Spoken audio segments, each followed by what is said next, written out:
G'day, welcome back to the channel. So in today's video, I want to show you how to resolve an annoying pec minor muscle, whether that's overly tight or tender, or whether that pec minor muscle is contributing to some other neck or shoulder dysfunction.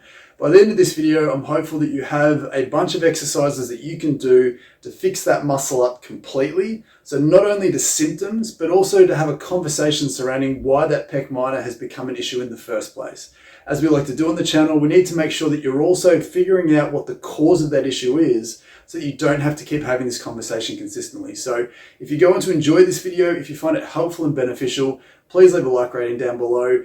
If you are new to the channel, please consider subscribing. And if you do want to support us, please consider leaving a super thanks donation. It does really help us out and helps us being able to sort of continue to make these types of videos. So with that being said, this pec minor muscle can be quite tender and sore in a lot of people. And without sort of stuffing around too much, one of the main reasons why that tends to become an issue in the first place generally revolves around our postural habits. So the position that we put our shoulders into, for most people, whether we're sitting down on a computer, driving a car, just relaxing on the couch, the default shoulder posture that a lot of people find themselves in is that sort of dropping and rolling forward position. And over time, what that can tend to do is it can tend to ask that tissue to become tight. But much like we've spoken about previously about chest muscle tightness in general, and I'll leave a link up here if you want to check out this video we've done previously, most chest muscle tightness, whether it's the pec minor or the big pec major muscle that basically makes up the majority of the chest wall, what we don't necessarily understand well enough, and what I'm finding clinically, is that the onset or the origin of most chest muscle tightness is actually a consequence of upper back stiffness. The reason for that tends to be is that these chest muscles, so the pec minor and the pec major, they anchor onto that rib cage. So the pec minor muscle tends to anchor onto the top couple of ribs at the front, but those ribs wrap around the back and obviously insert into the upper back around the back. So when we're in these shapes a lot, where we're dropping down and rolling that shoulder girdle forwards, we're consistently hanging off those upper ribs, that upper back and the base of the neck. The reason why this is so important to understand in the context of this video is because if we're not also trying to take care of that upper back stiffness and then change our postural awareness to sort of reflect better postures and shapes, then it's near impossible to make those tissues release completely forever. So if your pec minor muscle has become an issue for you and it's persistent and it's not going away, or if it's just a new thing that you want to improve upon, you have to have a conversation with your upper back joints. You also have to have a very important conversation about how good your postural habits may be if you want that tissue to be given permission to release and relax long term. So the first exercise that I want to get to, and again, you'll know where we're going with this if you've been a fan of the channel for a while, is we want to take a ball of some sort and jam it into the upper back joints. Now, the reason for this is we want to make sure that we're not just attacking some of the soft tissue of the upper back, but we need to sink through that tissue to start to bias the rib joints as they attach into the thoracic spine, and also the individual thoracic spinal joints that can become stiff and restricted from being in bad shapes consistently. So this is a lacrosse ball. A tennis ball works really well. Choose the ball that you feel works the best. Traditionally, I do this on the floor, but for the purpose of this video, I'll show you that you can just do as good of a job up against the wall. You just need a little bit of maneuvering to find the right spot. So essentially what we want to do first is we want to choose a spot. So in the upper back, right in the middle, you just want to let the ball drift off to the side a fraction in between the spine down the middle and the shoulder blade. And we want to choose a wall and lean up against that wall just like this. So now, again, the secret to this exercise is we're not trying to roll around on the ball. That tends to bias more of the soft tissue.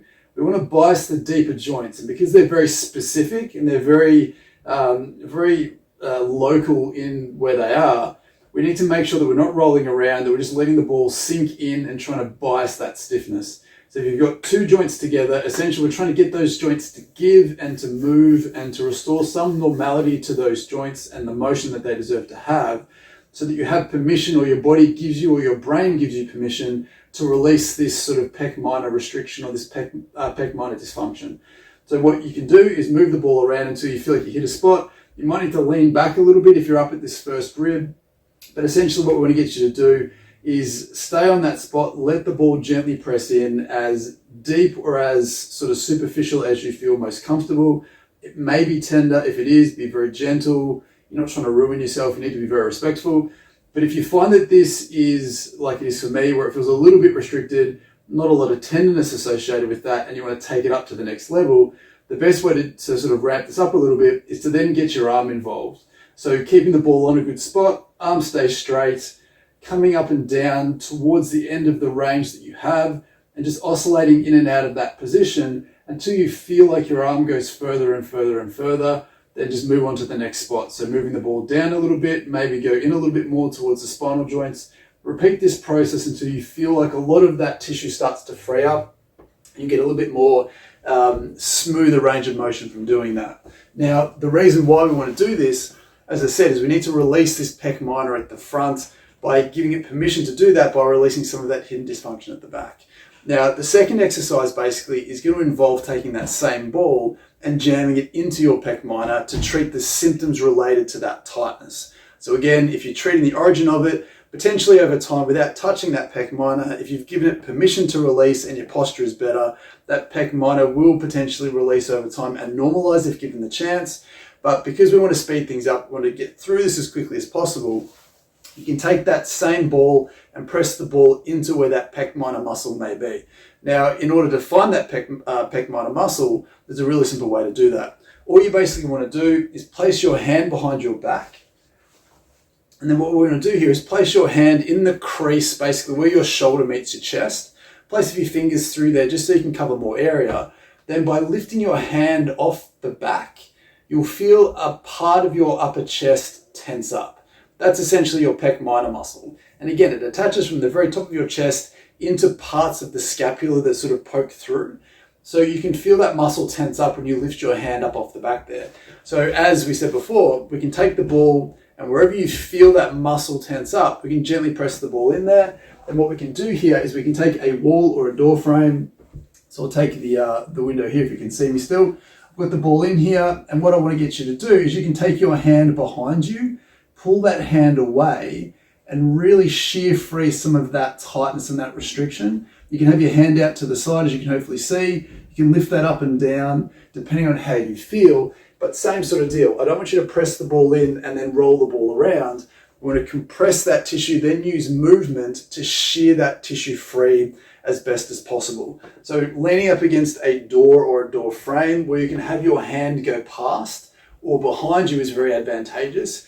Obviously, you can just grab the ball and dig it in, but we don't want you to roll it. We want to compress that tissue and then shear that tissue free as best as possible. And when you get up into these upper ranges, you will feel like you can really start to shear some of that restriction free to the point where you'll feel a lot looser and a little bit nicer almost immediately. So freeing the tissue up from the back gives it permission to release. Jamming a ball into it and shearing that tissue free in a respectful way forces that to release a little bit faster. And then what we can add into the mix here is we can add a general pec stretch to try and get that soft tissue, to get the chest muscles to release a little bit further. And again, that same door frame, wall, doesn't matter how you do this. We can start by placing your forearm up against the wall.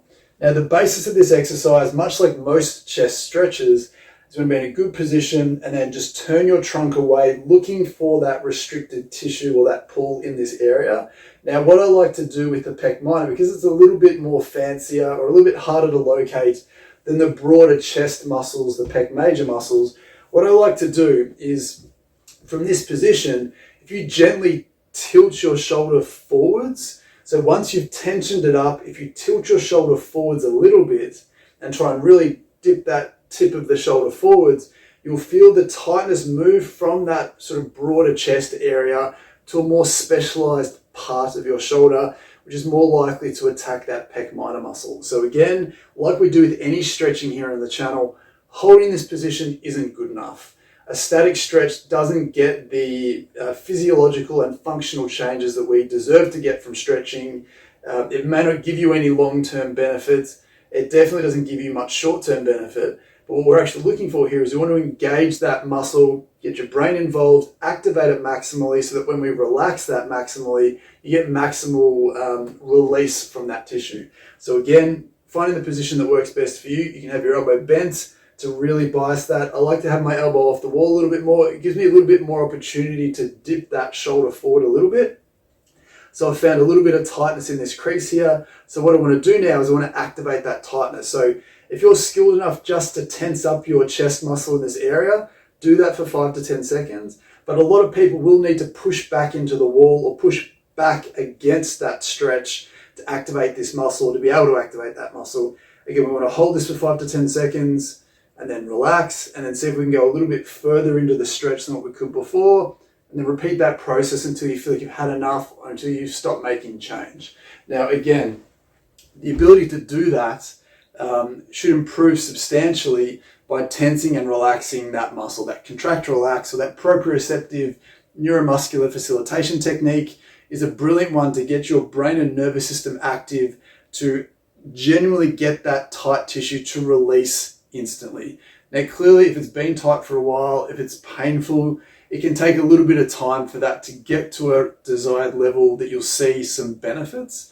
But you should genuinely see a change straight away. If you're doing that PNF or that contract relax version of stretching and you don't walk away feeling like that is genuinely looser than what it was before, then you genuinely haven't done anything. So make sure that you're holding yourself to a high standard. Make sure that with each of those 3 exercises at the back, the pec minor at the front, and the broader pec stretch, make sure that you feel more mobile and looser afterwards.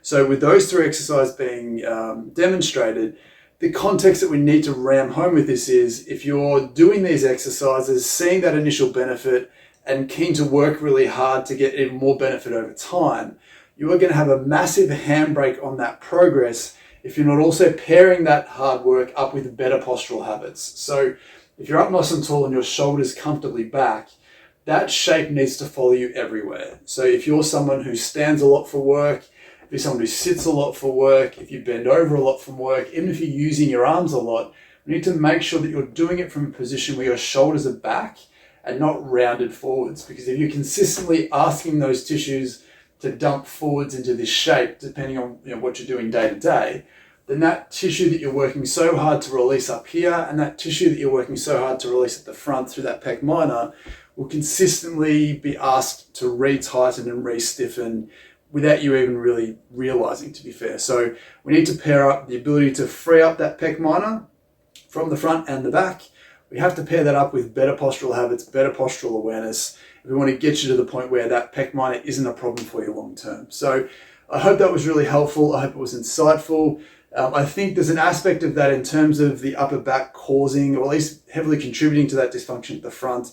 It's not something that I think we've really picked up on a lot in the industry yet, but it's something that I'm finding really powerful clinically. So give that stuff a go. Let me know down in the comments how you went. Please consider subscribing, and please consider leaving a super thanks donation if you found that helpful. But with that being said, appreciate you watching, and we'll see you next time.